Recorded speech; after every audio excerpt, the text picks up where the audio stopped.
Hey, this video is part of the First Step series, a core module which in just a few hours provide you with the basic knowledge to engage on your own Bitcoin-tailored learning path. In the last session, we've discussed the explosive political, economic, social and cultural context surrounding the birth of Bitcoin. This technology specifically designed as the solution to the very wicked problem that has plagued humanity for centuries, the flood and often disastrous management of money. I guess we need to remind ourselves, money is an absolutely critical technology for human development. It serves as a medium of exchange, a store of value, and as a unit of account. Essentially, it's allowed us to overcome the limitation of barter, engage in work specialization, thus making it possible to express the very best of our individual potential for the benefits of everyone. So, no money, no civilization. Today's session is entitled Bitcoin Basics. I'm sharing with you the key concepts that you'll find on the corresponding page of the website under the First Step tab. It's a first glimpse of Bitcoin, and you'll be able to build a first understanding of it based on a few definitions, some key terminology, a few short videos, and a good overview of its main use cases. In other words, this session addresses two fundamental questions. What is Bitcoin and what is it used for? Now let's get started. Okay, well, let's begin with a short video clip featuring Paul van Valkenburg, Research Director at Coin Center.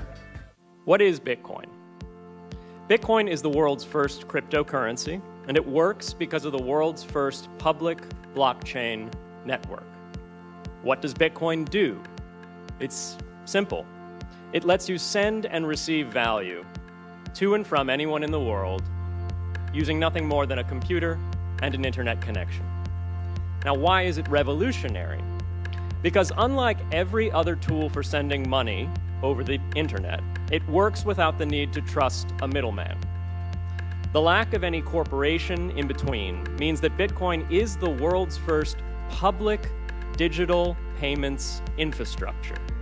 And by public, I simply mean available to all and not owned by any single entity. Now, we have public infrastructure for information, for websites, for email. It's called the internet. But the only public payments infrastructure that we have is cash, as in paper money. And it only works in face-to-face transactions. Before Bitcoin, if you wanted to pay someone remotely over the phone or the internet, then you could not use public infrastructure. You would rely on a private bank to open their books and add a ledger entry that debits you and credits the person you're paying. And if you both don't use the same bank, well, then there'll be multiple banks and multiple ledger entries in between. With Bitcoin, the ledger is the public blockchain, and anyone can add an entry to that ledger, transferring their Bitcoins to someone else. And anyone, regardless of their nationality, race, religion, gender, sex, or creditworthiness, can for absolutely no cost create a Bitcoin address in order to receive payments digitally. Bitcoin is the world's first globally accessible public money. Is it perfect? No. Neither was email when it was invented in 1972. Bitcoin's not the best money on every margin. It's not yet accepted everywhere. It's not used often to quote prices, and it's not always a stable store of value. But it is working, and the mere fact that it works without trusted intermediaries is amazing. It's a computer science breakthrough, and it will be as significant for freedom, prosperity, and human flourishing as the birth of the internet. Now let's move on to a slightly more complex definition. Don't worry if you don't understand everything straight away. At this stage, we're just familiarizing ourselves with the subject. So here is a great definition from Case Bitcoin. Bitcoin is money no one can take without your permission. It cannot be inflated away or confiscated because no one person, company, or government controls it. So we start by presenting several key advantages of Bitcoin. Now let's move on to some more technical explanation. Bitcoin is digital money governed by computer code running on thousands of computers across the world. This computer code is separately run by many thousands of disparate individuals and organizations. This high degree of decentralization is what makes Bitcoin censorship resistant and protected against seizure and inflation. Right. Okay, so it's a digital currency on the internet associated with the code, a program that runs continuously and in sync on thousands of computers. Okay, next, Bitcoin is the first money system ever created with a transparent monetary policy, which is reliable because no one can change it. When Bitcoin was launched in 2009, its monetary policy was defined in its initial code base as a fixed supply of 21 million Bitcoins. Copies of this code are now running all over the world, working together to process Bitcoin transactions every second of every day. Unlike every other digital money system, there's no central point of control that makes changes to the money supply. Bitcoin fixed supply and decentralization give it properties similar to gold, but in electronic, digital form. So, if we oversimplify things, we could say that Bitcoin is digital gold, which also explains all the metallic representations of Bitcoin that you've probably seen. They do not correspond to any physical reality whatsoever, since Bitcoin is purely digital. But all those illustrations reflect properties of gold. It's as if we needed this type of representations to anchor Bitcoin to something tangible. The truth is that Bitcoin is digital gold and much more than that. In fact, the countless representations of Bitcoins are a way to exalt its extraordinary characteristics. So you find Bitcoin as inviolable safe to reflect its unconfiscatable nature, or you can see it portrayed in the form of circuits and CPUs to represent this internet-native programmable money. The lightning and the thunderbolts mirror its speed as means of payment, whilst the globes depict the global, borderless nature of this cyberspace money. And here is another definition presenting Bitcoin from a slightly different angle. Bitcoin was discovered in 2008 by a mysterious Satoshi Nakamoto. On February 11, 2009, Satoshi wrote about an early version of Bitcoin on an online forum for cypherpunks, people who work on cryptography technology and who are deeply concerned with individual privacy and freedom. Now that's the origin of Bitcoin. That's a crucial, very mysterious topic which I recommend you delve into a bit. You could check, for instance, this absolutely thrilling video investigation by Remy Forte, which you can find further down on the website page. It's an exceptional documentary. Let's go on. Bitcoin is a peer-to-peer electronic cash, digital money, transferable between people or computers without intermediaries, and whose issuance is not controlled by a single party. Now, this notion is critical, so let's step back for a second and take a practical example. Think of a paper dollar, of physical metal coins. When you give that money to another person, they don't need to know who you are. They just need to trust that the cash they get from you is not a forgery. And in the digital age, most of our payments are made online through an intermediary service, either a credit card company, a payment provider like PayPal or Apple Pay, or an app that does it all like WeChat in China. There is an unstoppable trend toward digital payment, and it brings with it the reliance on a central actor who has to approve and verify every payment. What's happening is that in this new system, we have given extraordinary powers to people capable of oppressing us. And it's not just science fiction, you know, this scenario is playing out in China right now, where the government uses this power to monitor citizens' everyday action and deprive so-called dissidents of purchasing goods and services. And I agree with you, I mean, 100%, it's super convenient to buy a drink from a vending machine by just presenting your face to the camera, except that with a social credit score of less than, say, 350, this machine is not going to serve you anything. And check this, we're still in China, where the central bank digital currency can be linked to your digital ID card if you drive too fast, which in this street means over 12 miles per hour. The radar system will instantly deduct points from your driver's license, whilst automatically charging a fine straight from your digital wallet. So you know it's getting tougher every day, and not merely in China, but all across Europe, in England, and everywhere. And it's making huge progress. You know, in France, with the upcoming Olympics, we won't be the last one in this race. I understand that in this stressful context, Bitcoin is the only real alternative to regain the peer-to-peer nature of cash, but in a digital form. Let's continue. Bitcoin refers to the digital asset, the network, and the software. So first we have Bitcoin, the digital asset. Its supply is limited, known in advance, and unchangeable. So it's 21 million.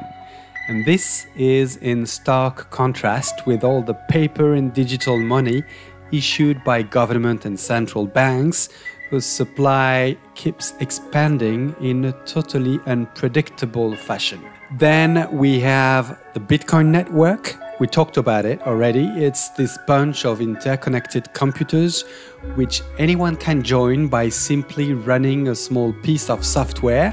The network issues Bitcoin, tracks their ownership, and transfers them between participants without relying on any third party such as a bank, a payment company, or a government entity.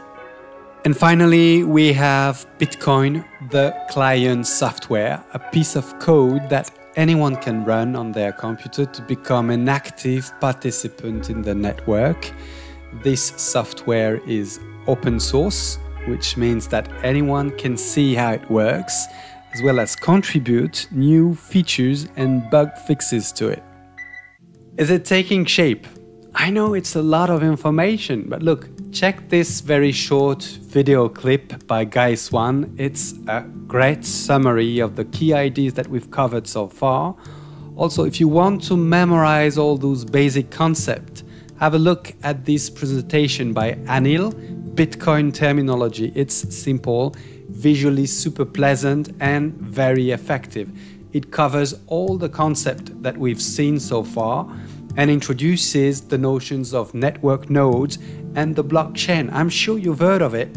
This Bitcoin blockchain, it's basically the ledger of all the transactions made on the network, and this ledger is updated every 10 minutes on all the computers that are running the Bitcoin software. Good. Well, now that we've defined Bitcoin in broad terms, let's move on to its use cases and address this central question: why Bitcoin? What is it used for? We just mentioned some of its strengths, its scarcity, its predefined supply, its inclusive nature. It's a currency for everyone.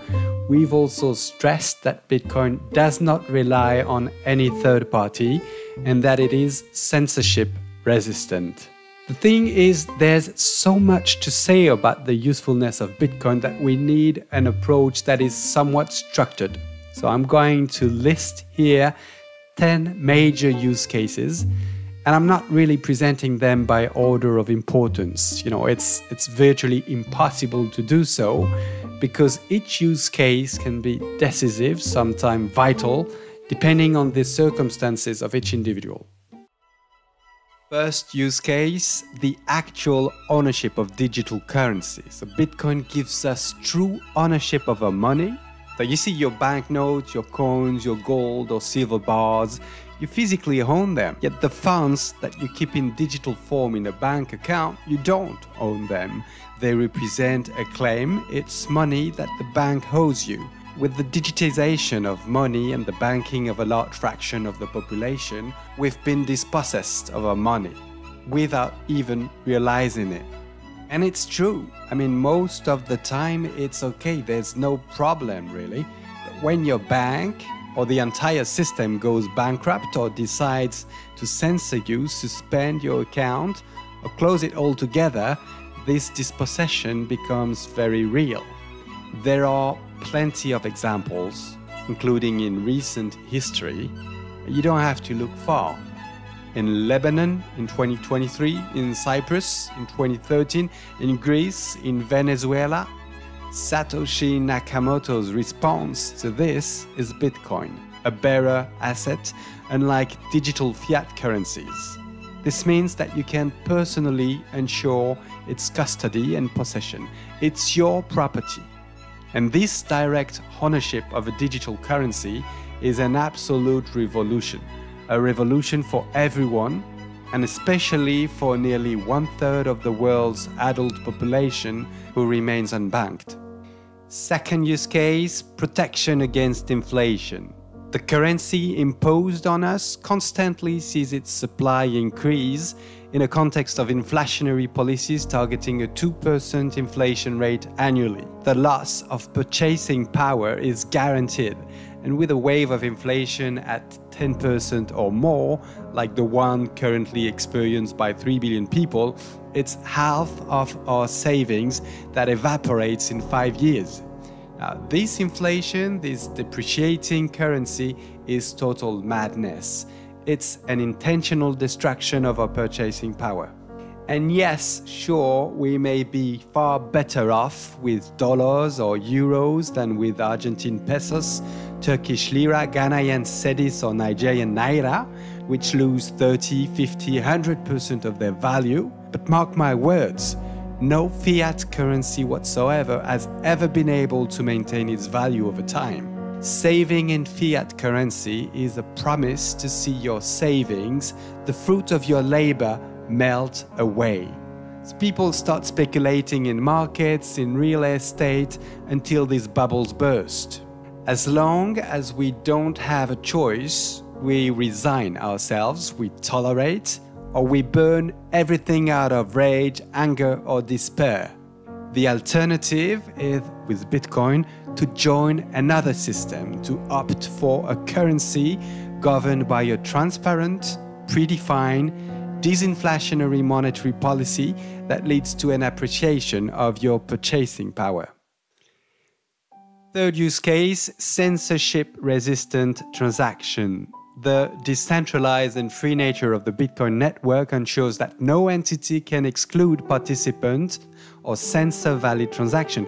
Both your friends and enemies can transact on Bitcoin.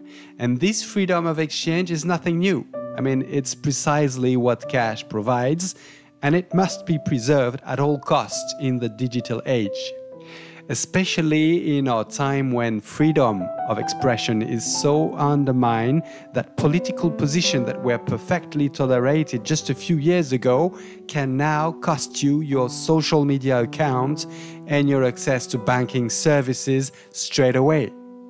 Bitcoin censorship resistance is therefore one of its most valuable characteristics for all those living under an authoritarian regime, which is the majority of the world's population today. Fourth use case, remittance and exchange. Now, thanks to the Lightning Network, a second layer of the Bitcoin network, you can transfer funds anywhere in the world instantly and for almost nothing. I mean, this really changes everything for a large part of the population who suffers from both the hardships of an authoritarian regime, double-digit inflation, barriers to access to banking services, and whose income largely depends on cross-border remittances from relatives working abroad. Now, we're talking about $300 to $400 billion per year, on which commissions are applied at an average rate of 6% and up to 15% for small amounts to certain African countries. So thanks to the incredible efficiency of Bitcoin payments rails, these fees are plummeting like never before. And practically, this translates in more money for food, heating, clothing, and education for hundreds of millions of people. Fifth use case, a very different one. Bitcoin represents a liquid alternative to physical store of value asset. So what does this mean? Well, try authenticating, storing, and maintaining physical assets as a store of value like fine wines, luxury cars, or high-end artworks, even gold bars. You'll find out that it's quite stressful, often problematic, and in any case, quite expensive. Whereas Bitcoin is digital and verifiable by everyone, it does not involve any complicated or costly operation. And with Bitcoin, you have a highly liquid market which trades 24/7 globally. So selling Bitcoin is simple, fast, so much easier than parting with a Ferrari, a Monet, or a Botticelli. Sixth use case, wealth protection. Bitcoin allows anyone to move their assets outside of jurisdiction regime without fearing the threat of arbitrary confiscation. With Bitcoin, it's now possible to escape persecution or dictatorship whilst preserving one's saving. This gives power back to the individual and encourages states to act in a way that is more just and honest. Seventh use case, high-value settlements. For just a few dollars, thanks to the Bitcoin network, you can securely send $1 billion to the other side of the world. It only takes a few minutes. This makes Bitcoin a much more attractive final settlement method for high-value transactions than the traditional financial infrastructure. Eighth use case, micropayment. Each Bitcoin is divisible into 100 million subunits called Satoshis or Sats, and on the Lightning Network, this second layer of Bitcoin, each Satoshi is divisible by 1,000. Now, this provides Bitcoin with an unprecedented level of granularity, combined with ridiculously low transfer fees. This granularity paves the way for radically new market and business models. Streaming sats per second for audio or video streams, receiving your salary as a stream of sats to your account, letting AI and IoT bots stream their micropayment at will, rethinking loyalty schemes, we finally have a truly effective means of stopping the proliferation of trolls, scam, and other social media parasites. Monetization of stranded energy assets. Behind this somewhat barbaric term, we discover yet another impressive use case. It's mind-boggling, yet fairly simple. The companies that mine Bitcoin and secure the Bitcoin network are energy buyers capable of operating anywhere, including in the most remote and hostile areas of the world, where energy resource exploitation was previously not profitable. The impact of Bitcoin mining on energy, the environment, and sustainable development is extremely virtuous. Bitcoin accelerates the profitability of investment in renewable energy, hydro, solar, wind. It also provides a fantastic asset for balancing demand on networks where an increasing share of production is intermittent. And finally, Bitcoin provides a truly providential solution for valuing greenhouse gases. We now have compelling data categorically demonstrating the benefits of Bitcoin in terms of energy and the environment. This stresses the profound gap between real facts and all this vain disinformation aimed at discrediting Bitcoin from an environmental perspective. 10th use case, last but not least, call option on a new system. Owning Bitcoin today means owning a non-dilutive share of the entire base currency of the future digital world before the transition to this new era is fully completed. The current price of Bitcoin partly reflects this possibility that Bitcoin will become the undisputed protocol for exchanging value in cyberspace, the probability that Bitcoin will be the base currency of the information age. For some, this is really unavoidable. According to them, buying Bitcoin today is like acquiring a plot of land in Manhattan in the 1800s, a piece of the granite foundation on which something unimaginably productive will be built. The thing is that the probability of this increasingly credible scenario is increasing with each passing day. So we've just listed a first set of use cases for Bitcoin. It's comprehensive, but we could still expand it, If you want to delve deeper into the topic and discover other use cases, well, I can only recommend you Anil's presentation, which greatly inspired me here. We've now completed this third session of the First Steps model. It's an important session, really, where I've tried to share with you all those Bitcoin basics. I hope that it's clearer now for you. Although I can imagine that it's still quite confusing. You probably have 1,000 questions, and that's completely normal. That's to be expected. Really, it's a complex, almost labyrinthine topic at first, but it's also an exciting learning process that takes time. So my advice would be, don't try to rush it. If you like this subject, if you want to progress steadily at your own pace, I recommend that you further study all these concepts by visiting the corresponding page on the BTC TouchPoint website. That's all for today. Like, subscribe to the channel and share this episode with others if you think it can be valuable to them. Thank you. Bye-bye.